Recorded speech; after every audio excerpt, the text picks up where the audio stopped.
तो बच्चों आज हम कोशिश करेंगे कि जो अपना इलेक्ट्रोस्टैटिक्स जो पूरा यूनिट है वो लगभग हमारा आज कंप्लीट हो जाए। ठीक है बच्चों, आज का जो टॉपिक है, सबसे पहला टॉपिक जिसको हम बोल रहे हैं, बड़ा इंपॉर्टेंट टॉपिक है ऑब्जेक्टिव पॉइंट ऑफ व्यू से, और वो है हमारा इलेक्ट्रिक फ्लक्स। जहाँ तक बच्चों फ्लक्स की बात करें तो उसके पहले दो तीन छोटी छोटी चीज़ें हैं, उसको हम लोग समझ लें। पहला एक शब्द आता है यहाँ पे हमारा वेक्टर एरिया। बहुत सिंपल सी चीज है, the normal drawn on any surface represent the direction of vector area. Because जो एरिया है बच्चों वो बेसिकली स्केलर क्वांटिटी है, बट फिजिक्स में और मैथमेटिक्स में कुछ ऐसे केसेस होते हैं जहाँ पे एरिया को एज अ वेक्टर हम ट्रीट करते हैं। अब एरिया में मैग्नीट्यूड है, यूनिट है, क्या नहीं है, डायरेक्शन नहीं है, तो बस उसको डायरेक्शन हम लोग प्रोवाइड करते हैं। और डायरेक्शन प्रोवाइड करने के लिए कुछ नहीं बच्चों, किसी भी सरफेस के ऊपर हम एक नॉर्मल को ड्रॉन करते हैं। तो एक लाइन की डेफिनेशन है, the normal drawn on any surface represent the direction of vector area. ठीक है। सेकंड चीज बच्चों यहाँ पे जो आता है वो है हमारा एक सॉलिड एंगल। बहुत सिंपल सी चीज है, the angle subtended by small portion of sphere at its centre is known as solid angle. जहां तक सॉलिड एंगल की बच्चों बात करें, it is also defined as the ratio of surface area of sphere to the square of its radius. जब mathematically हम लोग इसको सॉल्व करते हैं तो फाइनली हमारे पास बच्चों आता है 4 पाई। बड़ा इंपॉर्टेंट रिजल्ट है मैथमेटिक्स पॉइंट ऑफ व्यू से भी और फिजिक्स पॉइंट ऑफ व्यू से भी, कि total solid angle subtended by any closed surface inside it is equals to 4 pi. याद रखिएगा इसको। ठीक। अगला है हमारा जो टर्म बच्चों वो है इलेक्ट्रिक फ्लक्स। अब क्या होता है इलेक्ट्रिक फ्लक्स, तो इसकी दो तीन डेफिनेशन है। पहले हम एक क्वांटिटेटिव और क्वालिटेटिव दोनों को एक साथ लेके चलते हैं, तो ध्यान से सुनिए। Total number of electric lines of forces passing through any cross-sectional area normal to the surface is known as electric flux। मतलब किसी भी क्लोज्ड सरफेस से जिसके अंदर कोई चार्ज पार्टिकल रखा हो, उस क्लोज्ड सरफेस से जितनी इलेक्ट्रिक लाइन ऑफ फोर्सेस बाहर निकलती हैं उनके टोटल नंबर्स को बच्चों हम लोग क्या बोलते हैं, electric flux. Right? Electric flux is also defined as the product of electric field intensity and vector area। जहां तक इलेक्ट्रिक फ्लक्स के फॉर्मूले की बात करें बच्चों, तो होता है 5 which is equals to vector E dot vector ds। That means what is this? It is a scalar product of electric field intensity and vector area। तो यहीं से बच्चों क्लियर हो जाता है कि electric flux is a scalar quantity, because हम लोगों ने पढ़ा है the dot product of two vector is a scalar quantity. Second बच्चों बात आती है इसकी यूनिट को लेकर। सॉरी, आप लोगों ने देखा जो फाई है which is equals to vector E dot vector D है। Vector E that means electric field intensity क्या हो जाएगा, न्यूटन पर कूलम। डीएस क्या है, vector area that means metre square. तो unit of electric flux is newton per coulomb into metre square. तीसरी चीज आती है बच्चों इसके डायमेंशन फॉर्मूले को लेके, इसको भी अपन बना सकते हैं। क्या है, इलेक्ट्रिक फील्ड इंटेंसिटी क्या होता है, फोर्स पर कूलम मतलब M L T minus two into L square upon 80।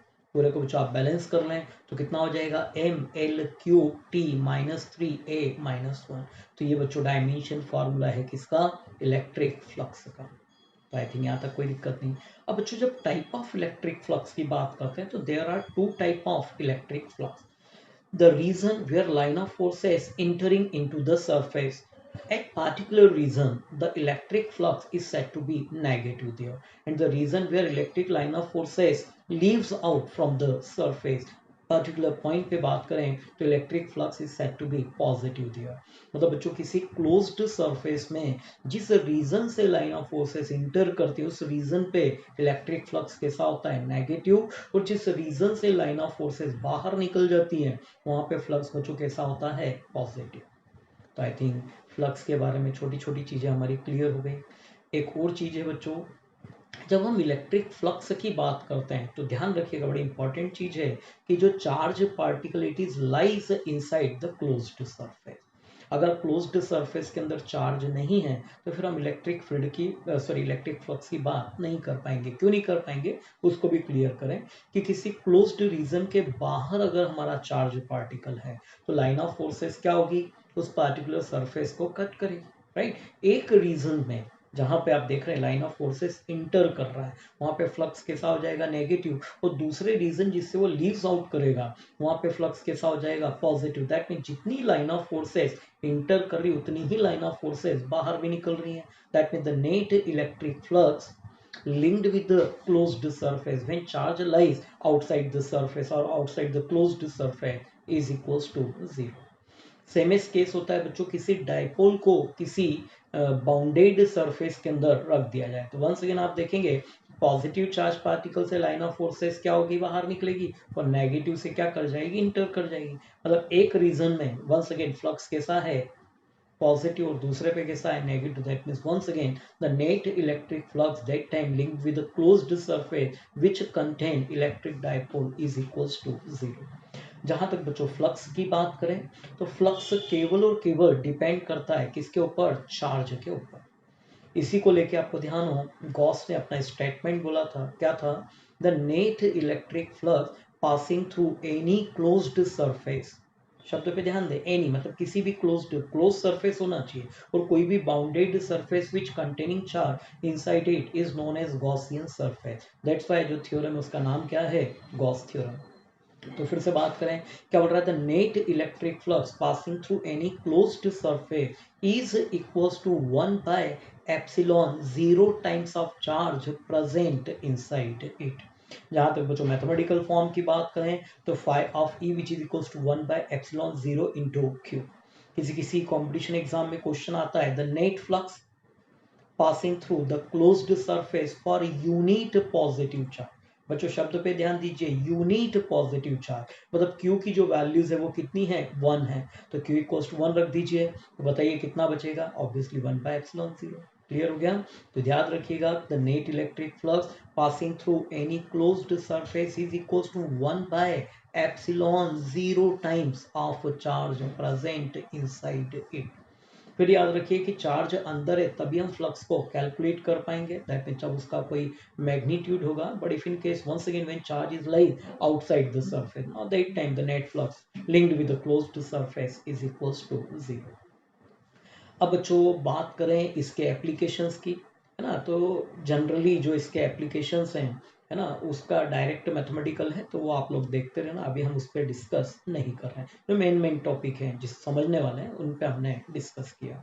तो गॉस थ्योरम का स्टेटमेंट हम लोगों ने क्लियर कर लिया। स्टेटमेंट ध्यान रखना 2 नंबर का स्टेटमेंट आता है। ठीक आगे बढ़े बच्चों एक बड़ा अच्छी सी टर्म है जिसको बोलते हैं पोटेंशियल। ऑब्वियसली इलेक्ट्रिक पोटेंशियल की हम लोग बात करते हैं तो ग्रेविटेशनल पोटेंशियल भी होता है ना पोटेंशियल एनर्जी भी होती है। हम लोग बात कर रहे हैं इलेक्ट्रिक पोटेंशियल की।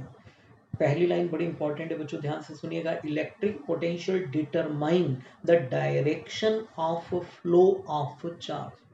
what is the physical significance of electric potential? Obviously this potential will determine the direction of flow of charge right. और जहां तक बच्चों बात करें direction of flow of charge तो इसमें 2 चीज है। अब कौन सा चार्ज फ्लो हो रहा है अगर पॉजिटिव चार्ज की बात करें तो positive charge flows from higher potential body to lower potential body but in case of negatively charged body like electron तो वो जो है बच्चों वो लोअर पोटेंशियल से और हायर पोटेंशियल की ओर क्या करता है मूव करता है। That means what the direction of positive charge is always from higher potential body to lower potential body and the flow of electron is always from lower potential body to higher potential body। तो बच्चों clear हो गया potential का physical significance क्या है। जहां तक potential के डेफिनेशन की बात करें तो हम लोग बोलते हैं the work done in bringing a unit positive charge from infinity to that point in electric field is known as potential of that point। जहां तक बात करें पोटेंशियल की यूनिट का तो बच्चों वो क्या होती है वोल्ट। अब अभी तक हमने जितनी भी चीजें पढ़ी उसमें लगभग 3 केसेस में हम जो है यूनिट निकालते हैं। पहला एन केस होता है दूसरा सीजीएस होता है और तीसरा इलेक्ट्रोस्टैटिक यूनिट या इलेक्ट्रोमैग्नेटिक यूनिट। ठीक है जहां तक बात करें एसआई सिस्टम में तो यूनिट ऑफ पोटेंशियल कितना है वोल्ट। बात आती है बच्चों सीजीएस सिस्टम में याद रखिएगा इसको it is equals to 1/300 stat volt. और जब बात आती है absolute values that means electrostatic unit की तो होता है 10⁸ वोल्ट एब वोल्ट राइट। तो तीनों में एक रिलेशन आपको देखो यही मिल गया कि 1 volt which is equals to 1/300 stat volt which is equals to 10⁸ 8 volt. बच्चों किसी एग्जाम में क्वेश्चन आया था कि 1 stat volt which is equals to dash dash dash times of 8 volt. तो बच्चों इस 300 को सामने ले जाएं तो क्या हो जाएगा 1 stat volt which is equals to 3 into 10⁻10 ab volt. तो ये बच्चों रिलेशन था किसके बीच में, पोटेंशियल की यूनिट्स को लेकर। अब बात करते हैं पोटेंशियल के डायमेंशन फॉर्मूले को। जहाँ तक बच्चों पोटेंशियल का जो हमारा फॉर्मूला है वो है V which is equals to W/Q। What is W? Obviously work done. तो एक और यूनिट यहाँ से निकल के आती है जूल पर कूलम। तो याद रखिएगा कभी किसी को एग्जाम में आए कि यूनिट ऑफ पोटेंशियल इज, एक ऑप्शन दिया है वोल्ट, एक दिया है जूल पर कूलम, थर्ड दिया है first and second both, and last one none of this. तो which one is correct? Obviously first and second. वो जो डायमेंशन फॉर्मूले की बात कर रहे थे V which is equals to था हमारा W/Q। W मतलब वर्क डन, डायमेंशन होता है ml2t-2 अपॉन में 80। इसको बैलेंस करें ऊपर ले जाके तो कितना हो जाएगा ml2t-3a-1। What is this? It is the dimension formula of potential. अब बच्चों पोटेंशियल जब हम निकालते हैं किसी भी एक गिवन पॉइंट्स पे तो इसका सिंपल सा फॉर्मूला है कि potential at any point due to unit positive charge is equals to V which is equals to 1/4πε0 Q/r। शब्द पे ध्यान देना, Q/r। That means variation of potential with respect to distance is inversely proportional to r, not it is inversely proportional to r square. That means once again if we plot a graph in between distance and potential, once again as we increase the distance then potential gradually decreases. तो बच्चों इस तरह के exam में या competition exam में इस तरह की प्रॉब्लम्स आती है तो ध्यान रखिए। अब बात आती है बच्चों electric potential due to an electric dipole. Once again दो पोजीशन होती है, एक होती है हमारी एक्सियल और दूसरी होती है हमारी इक्वेटोरियल पोजीशन। जहां तक बच्चों हम बात करें electric potential due to an electric dipole in axial position, जब आप पूरा इसको सॉल्व करेंगे बच्चों तो ये मिलता है हमको 1/4πε0 p/r²।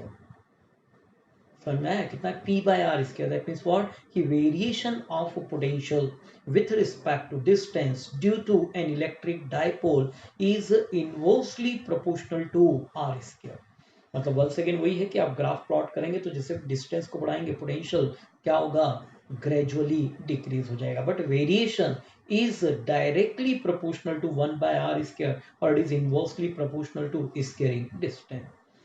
जहां तक बात करें बच्चों potential due to an electric dipole in equatorial position, बड़ा इंपॉर्टेंट हमारा टर्म है, याद रखिएगा। तो potential due to an electric dipole in equatorial position is equals to 0। बच्चों ये 4 नंबर में थियोरेटिकल क्वेश्चन भी आता है हमारा, तो कुछ नहीं करते वहां पे हम एक इलेक्ट्रिक डाइपोल को कंसिस्ट करते हैं, ठीक है, और एक पॉइंट पी को हम चूज करते हैं जिसमें हमको पोटेंशियल मेजर करना है।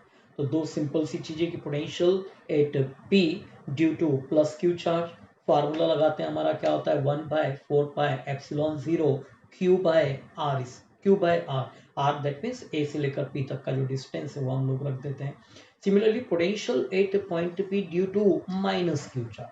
बच्चों थोड़ी देर पहले बताया था कि पोटेंशियल स्केलर क्वांटिटी है, जब स्केलर की बात करते हैं तो उसके साथ कन्वेंशन साइन भी हमको यूज करना पड़ता है। तो जितना पोटेंशियल हम पॉइंट पी पे निकाले थे due to plus Q charge उतना ही पोटेंशियल होता है किसके कारण? Due to minus Q charge. लेकिन दोनों का जब हम रिजल्टेंट करते हैं तो एक प्लस के साथ है दूसरा माइनस के साथ है, दोनों एक दूसरे को कैंसिल करता है। Now that time the resultant potential due to an electric dipole is equals to 0। तो बच्चों ये पोटेंशियल वाला टर्म था। एक और बड़ा इंपॉर्टेंट रिजल्ट है, सुना भी होगा आप लोगों ने, मैंने बताया भी है, पढ़ाया भी क्लास में, कि electric field intensity is equals to negative gradient of electric potential. That means E which is equals to minus dV/dr।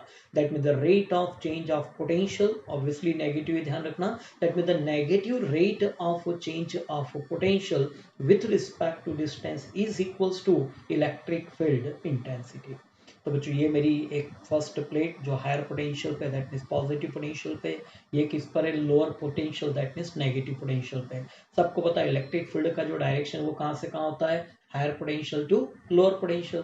तो अब देखें यहाँ से और यहाँ तक with respect to distance potential क्या हो रहा है, रिड्यूस हो रहा है, क्योंकि हम बोल रहे हैं हायर टू लोअर में, तो पोटेंशियल क्या हो रहा है, रिड्यूस हो रहा है। और जब पोटेंशियल रिड्यूस होता है ना, तो ऑब्वियसली इलेक्ट्रिक फील्ड इंटेंसिटी को क्या करता है, वो रिप्रेजेंट करता है। तो वही टर्म है हमारी की negative rate of change of potential with respect to distance is equals to electric field intensity.